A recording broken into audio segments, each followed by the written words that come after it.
En esta lección vamos a conocer un poco más sobre la plastilina epóxica y vamos a ver una serie de tips para trabajarlo. Antes que nada, tenemos que saber que la plastilina epóxica es un producto bicomponente, entonces viene en dos panecillos. Cuando yo compro el kilo, realmente viene medio kilo de parte A más medio kilo de parte B y hay que amasarlos en proporciones iguales, 50 y 50. La tolerancia nos permite trabajar las cantidades a ojo sin pesarlos, sin medirlos de alguna forma particular. También mi plastilina epóxica de esta marca en específico viene casi del mismo color la parte A y la parte B, pero hay algunas marcas que vienen con colores muy diferentes. Esto nos permite de reconocer cuando el amasado está perfectamente bien hecho porque el color se vuelve uniforme. Entonces, si yo tengo blanco y rojo, obviamente tendré un color final rosa que me indica que la plastilina está bien amasada. También voy a ocupar plastilina tradicional. Esta es una plastilina bastante suave para niños que puede ser también del color de mi propia elección y sirve para mejorar la consistencia de la plastilina epóxica. Se nota que cuando la plastilina epóxica se amasa por su propia cuenta, únicamente parte A con parte B,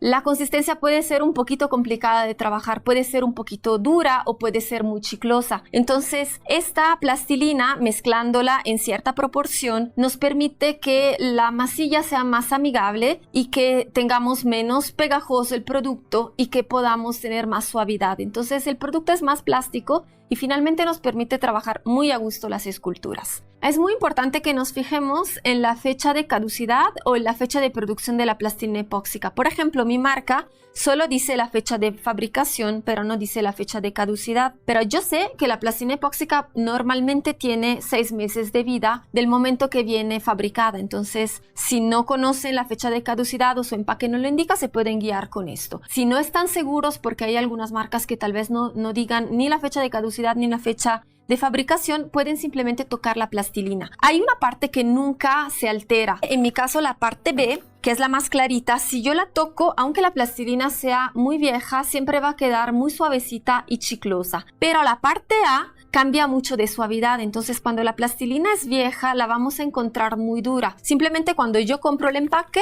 lo toco y si está suave, entonces es una buena plastilina. También, si por ejemplo han almacenado plastilina que se fue endureciendo con el tiempo, lo que pueden hacer simplemente con un cúter es remover la capa superficial y van a descubrir que por adentro tiene plastilina suave, entonces sigue buena. Vamos a ver cómo se manipula la plastilina, cómo amasarla, en qué proporciones. Entonces voy a abrir mi empaque.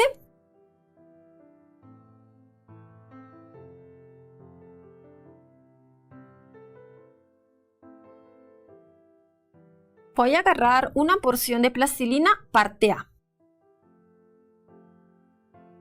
La parte B es una plastilina muy chiclosa, entonces está completamente pegada al plástico y lo tengo que separar con un poquito de fuerza.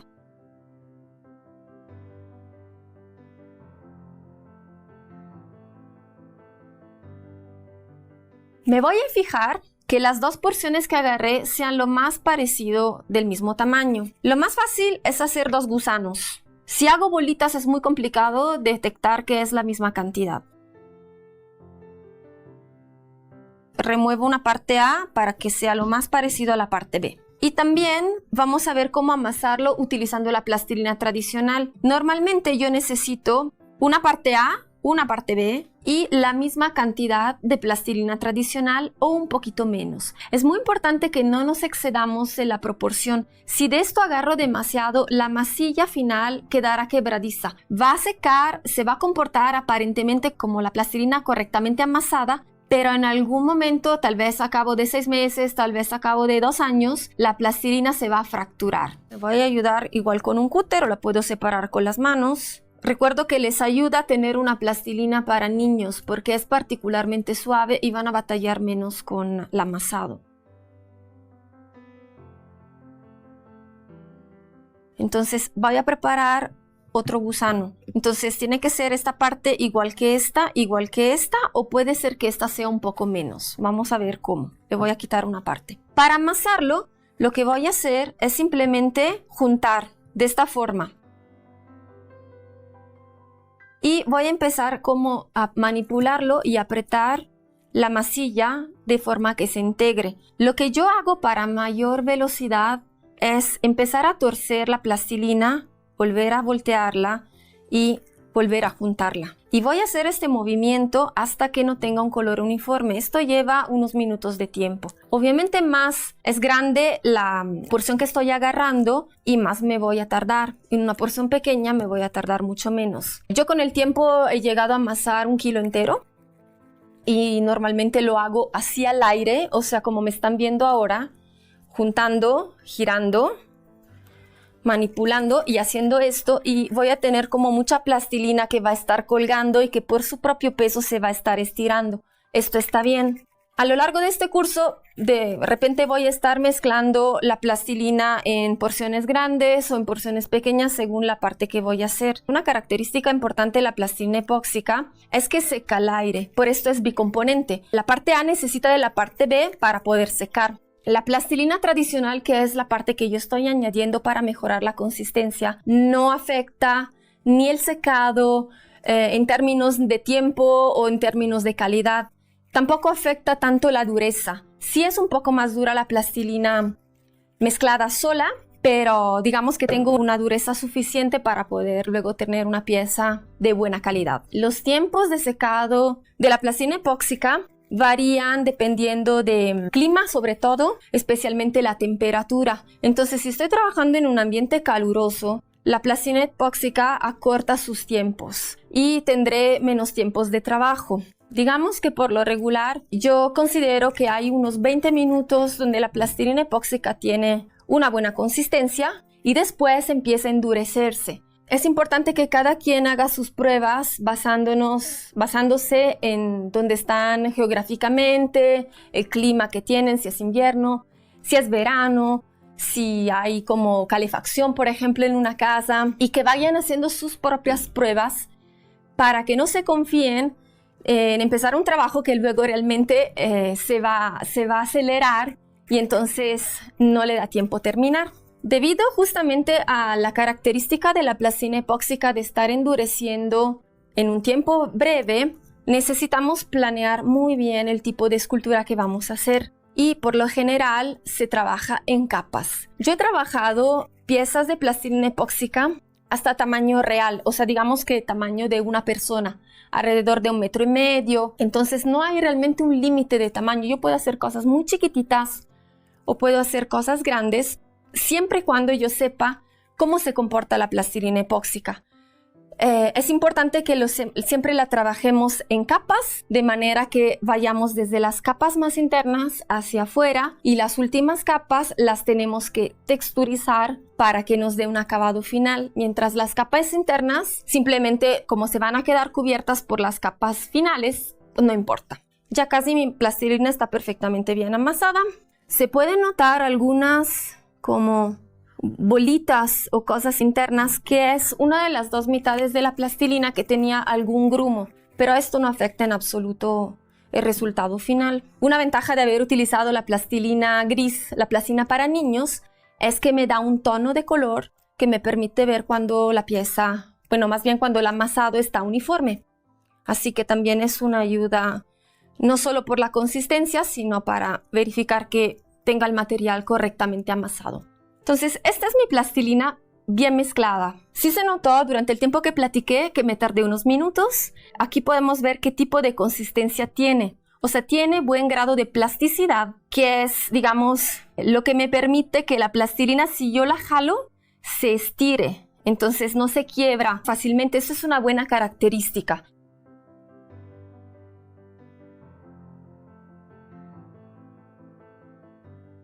Cuando yo añado este tipo de plastilina, la plastilina escolar o para niños, a la mezcla final se queda más quebradiza. Entonces, si yo hago este gesto de jalar la plastilina como separando 2 mitades, más rápidamente se va a fracturar o se va a quebrar.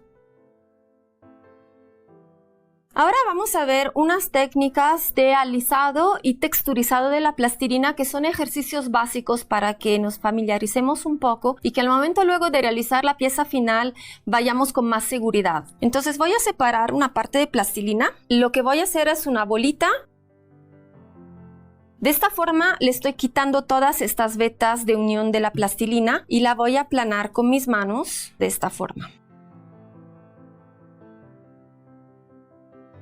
Voy a hacer un ejercicio aquí sobre la mesa simplemente de demostración. Entonces, muchas veces cuando yo estoy trabajando la plastilina, la estoy trabajando con las manos y se quedan estampadas todas mis huellas. Si me voy a acercar mucho, voy a ver que hay la huellita digital estampada y de todas formas se quedan todos estos desniveles en la plastilina y yo igual vaya a querer una superficie perfectamente lisa. Entonces, puedo recurrir a dos métodos. Siempre necesito agua. Hay personas que lisan la plastilina epóxica con vaselina. Yo voy a evitar completamente la vaselina porque si luego me voy a encimar con más capas, la vaselina va a ser un separador. Entonces básicamente no va a adherir perfectamente bien la capa nueva. Entonces prefiero usar pura agua porque el agua cuando evapora pues ya no va a dejar ningún tipo de marca. Voy a ocupar una espátula. De paso vamos a utilizar herramientas diferentes para ver cómo se utilizan. Entonces tengo esta espátula que es plana, es de madera y tiene la forma de un cuchillo más o menos. Lo voy a mojar. Y voy a mojar al mismo tiempo la superficie de la plastilina. Van a notar cómo el dedo resbala. De la misma forma va a estar resbalando el cuchillo. Y se va a crear esta especie de lodito que luego una vez que está evaporado no va a tener ninguna consecuencia, no se va a ver, digamos. Y esta es una manera de hacer una textura lisa. Es importante limpiar la herramienta, este lodito que se forma con agua y plastilina epóxica para que luego el cuchillo sea ya listo para utilizarlo. Si se nos olvidara hacerlo, este lodo va a secar y va a crear una costra. Tampoco es grave porque siempre podemos estarla lijando con una lija de agua y volver a renovar nuestra herramienta. El segundo método para alisar la plastilina es utilizar una lija de agua de un número alto. Yo en este caso tengo el número 320, que significa que la lija es bastante fina. Entonces vamos a hacer otro ejemplo. Voy a separar otra bolita de plastilina epóxica. Otra vez la voy a redondear y la voy a presionar de manera de adelgazarla. Voy a estampar intencionalmente mis dedos de manera que quede toda la superficie regular para ahorita trabajarla con la lija. Siempre voy a usar agua, voy a mojar la lija, la voy a escurrir un poquito, voy a también a mojar un poco la superficie de la plastilina y voy a deslizar la lija sobre la superficie de la plastilina teniendo cuidado de cruzar el trazo. Entonces voy en diagonal.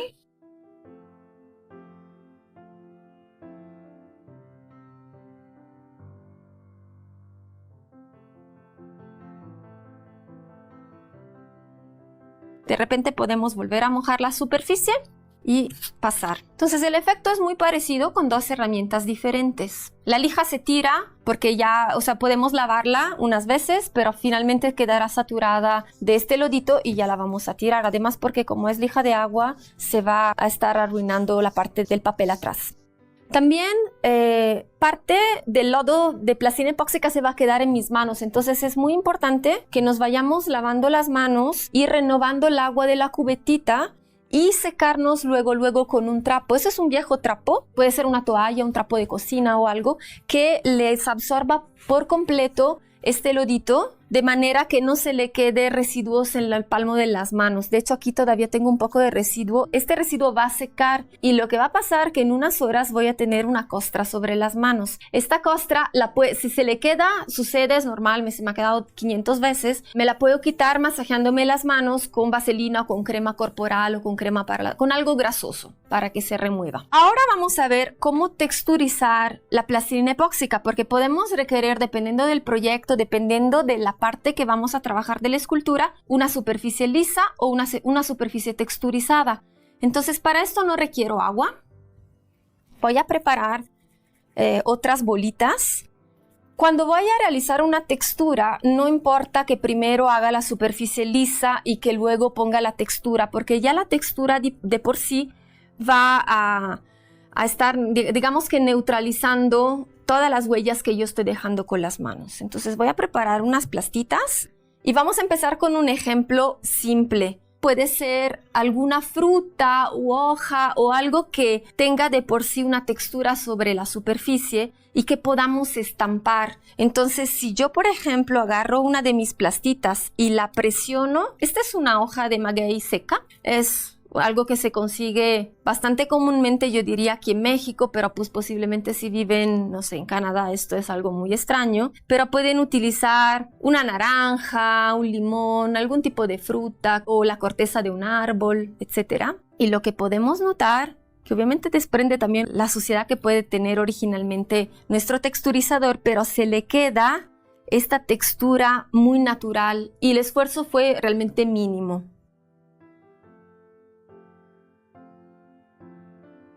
Otro tipo de textura que me gusta mucho es dada por un trapo como una toalla. Por ejemplo, aquí yo tengo esta vieja toalla que de hecho ya viene un poquito sucia de material porque ya está usada justamente para algo por el estilo, pero tiene el pelito con una textura muy parecida al peluche.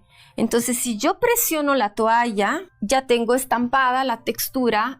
Que usen una hoja de plástico delgada, que puede ser plástico de cocina, pero yo realmente prefiero plásticos delgados como de bolsas para alimentos, y voy a entreponer entre la herramienta y la plastilina para que la herramienta no se pegue a la plastilina. Entonces voy a colocar mi plástico de esta forma y voy a adherirlo con las manos y voy a utilizar unas herramientas como de punta. Puede ser, por ejemplo, una punta así o una punta así. Esto le repito que esto es una herramienta para escultor, esto es una herramienta dental, pero cumple más o menos la misma función. Y lo que puedo hacer es crear, por ejemplo, una textura como si fueran de líneas o de arrugas. Y cada rato tengo que separar el plástico y volver a colocarlo y presionar. Se va a quedar la marca. El plástico también cumple otra función, no solo que la herramienta se pueda deslizar sin pegarse, sino que también el plástico ayuda a que se contenga la rebaba de la plastilina epóxica. Si yo corto de esta forma, se ve que la línea es muy diferente, entonces yo puedo querer este tipo de textura como más profunda y menos suave, o puedo interponer un plástico y hacer este tipo de cosas. Entonces tengo un tipo de resultado muy diferente. Voy a utilizar otra herramienta para que vean resultados diferentes. Por ejemplo, les comentaba las herramientas de bolita que pueden ser utilizadas presionando, como dando golpecitos, o con el plástico. Y el resultado es muy diferente. Como sea, es importante que nos recordemos que hay que utilizar la plastilina o dar textura a la plastilina cuando la plastilina está todavía bastante fresca, porque si la plastilina estuviera a punto de secar, está demasiado dura como para que la herramienta se hunda de la manera correcta en el material, entonces quedaría como raro, incluso se podría quebrar la plastilina, y cada quien checará sus tiempos en base al clima, en base a la temperatura. Y yo recomiendo que cuando son principiantes trabajen en porciones pequeñas, porque uno se emociona haciendo partes grandes, aplica la parte grande sobre la estructura principal, empiezas a texturizar por un lado, y cuando llegas a la extremidad opuesta ya está seco el material y ya no nos da tiempo. ¿Qué sucede en estos casos? Tenemos que remover la plastilina y tirarla, tal vez cortar, seguetear la escultura, arrancarla con pinzas las partes que no nos quedaron bien. Entonces yo prefiero como irme de pasito a pasito, midiendo mis capacidades, midiendo mis habilidades poco a poco, para que luego yo me sienta como más segura.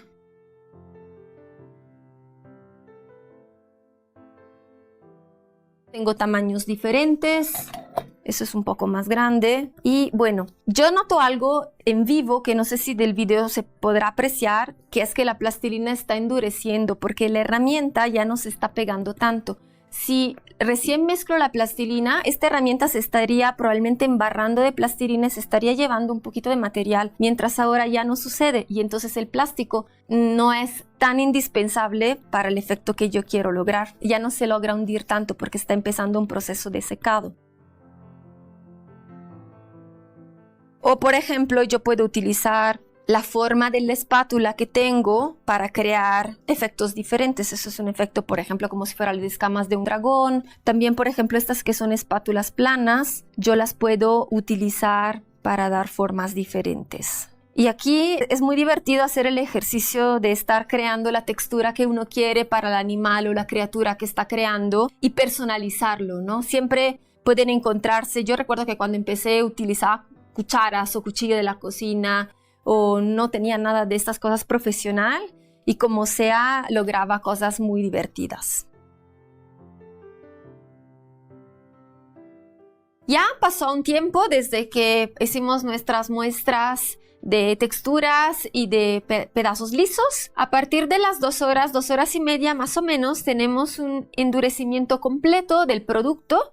Entonces podemos notar como que hace incluso un ruido.